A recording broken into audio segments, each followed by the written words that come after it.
নেব পরিমাণ মতো অড়হর ডাল আর নেব এঁচোড় টুকরো করে কাটা। নমস্কার, তনুশ্রী অ্যাক্টিভিটিসে আপনাদের স্বাগত। আজকে ভীষণ সুন্দর একটা এঁচোড়ের রেসিপি বলবো। এঁচোড়ের রেসিপি তো আপনারা সবাই একঘেয়ে ডালনা, কোফতা এই ধরনের খেয়েছেন। আর এই সময় এঁচোড়ের সিজন, এই সময়টা এটা অতি সহজে তৈরি হয়ে যায় আর অতি সুস্বাদু খেতে। ভাত রুটি সব কিছুর সাথে খেতে পারবেন। এর জন্য লাগবে অড়হর ডাল, সেটাকে আমি ধুয়ে ভিজিয়ে রেখেছিলাম খানিকক্ষণ। এবার আমি কুকারের মধ্যে দিয়ে দিলাম। খুব সোজা রান্নাটা, অথচ ভীষণ স্বাদ হয় খেতে। এঁচোড়টাও দিয়ে দিলাম। একবার বানিয়ে খান, তখন আমার নাম করবেন। দিলাম পরিমাণ মতো জল, যাতে এঁচোড় ডাল দুটোই সেদ্ধ হয়ে যায় সেই হিসেব মতো। স্বাদ মতো নুন দিলাম, হলুদ দিয়ে দিলাম, সামান্য একটু ঘি দিয়ে দিচ্ছি। আমি তেল দিচ্ছি না, তেলের গন্ধ হবে বলে। সামান্য একটু ঘি দিয়ে দিলাম, যাতে এঁচোড়ের কষগুলো কুকারের গায়ে না লেগে যায়। আপনারা সাদা তেল বা সর্ষের তেল, যা আপনাদের ইচ্ছা হয় দিতে পারেন, তবে সর্ষের তেলের একটা গন্ধ হয়ে যায়, সেটা না দেওয়াই ভালো। সাদা তেল দিতে পারেন কুকারটাকে বাঁচানোর জন্য, কারণ এঁচোড়ের গায়ে একটু কষ লেগে থাকে। দুটো কাঁচা লঙ্কা আমি ফাটিয়ে এর মধ্যে দিয়ে দিচ্ছি, সুন্দর গন্ধ হবে বলে। এবার কুকারটাকে ঢাকনা দিয়ে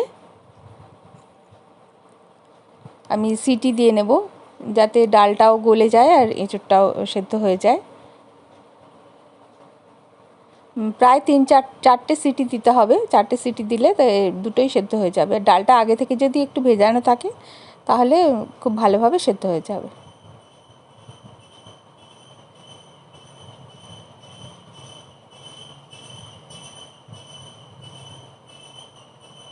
ডালটা সেদ্ধ হয়ে গেছে।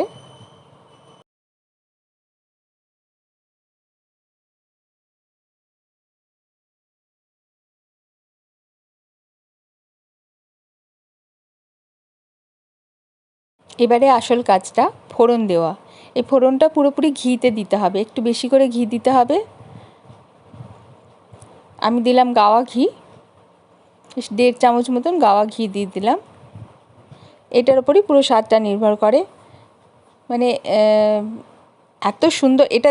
আসল যে রেসিপিটা, সেটা আমাদের দেশের বাড়িতে আমার দাদু, যে রাঁধুনি ছিল, তারা বানিয়ে খাওয়াতো। সেই অড়হর ডালগুলো হচ্ছে গোটা খোসাওয়ালা যে অড়হর ডালগুলো, সেইগুলো দিয়ে করতো। সেগুলো তো আমরা আর পাই না, সেজন্য দুধের স্বাদ ঘোলে মেটাতে এই অড়হর ডাল দিয়ে, ভাঙা অড়হর ডাল দিয়ে করতে হয়। তো ঘিয়ের মধ্যে আমি দিলাম 2টো শুকনো লঙ্কা চিড়ে আর 2টো তেজপাতা। এবার দিলাম জিরে, গোটা জিরে। খুব ভালো করে গন্ধ বেরোনো পর্যন্ত নাড়তে হবে। ফোড়নের গন্ধটা খুব সুন্দর করে বেরোবে। ঘিয়ের মধ্যে যেহেতু ফোড়নটা দেওয়া হচ্ছে, সেহেতু আর খুব ভালো হয় গন্ধটা। আর এটার মেন এই ইনগ্রিডিয়েন্টটা দিতেই হবে, হিং দিতে হবে। এবার বেশ খানিকটা হিং দিতে হবে। ফোড়নটা নাড়িয়ে নিয়ে একটু, তার মধ্যে দিয়ে দিলাম হলুদ। ডালে একটু হলুদ দেওয়া আছে।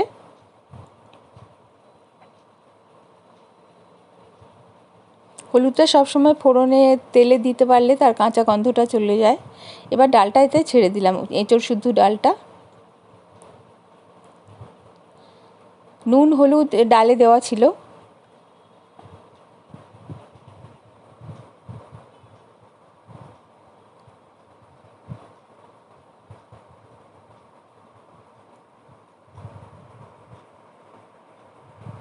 কুকারটা ধুয়ে আর একটু জল ওর মধ্যে দিয়ে দিলাম। আর এটা না ঠান্ডা হয়ে গেলে বেশ থকথকে গাঢ় হয়ে যায়। শীতকালে তো আরও হয়, গরমকালেও অড়হর ডালটা ঠান্ডা হওয়ার পরে একটু গাঢ় হয়ে যায়। আর এতে এটা মিষ্টিও হয়, একটু ঝাল, একটু মিষ্টি, নোনতা সব হয়, সেই জন্য একটু মিষ্টিটা বেশি লাগে। আমি 2.5 টিস্পুন মতন মিষ্টিটা দিয়ে দিলাম। ব্যাস, ফুটলেই এই এঁচোড়ের ডালটা রেডি। আর আপনারা না খেলে বুঝতে পারবেন না এটার কী স্বাদ।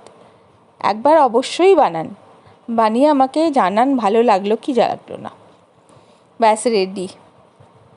আমার ভীষণ প্রিয় এই ডালটা, এঁচোড়ই আমার ভীষণ প্রিয়।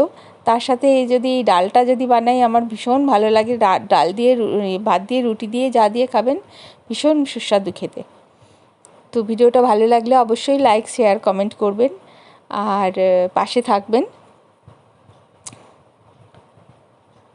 আবার কোনো ভিডিওতে দেখা হবে। সবাই সুস্থ থাকবেন, ভালো থাকবেন।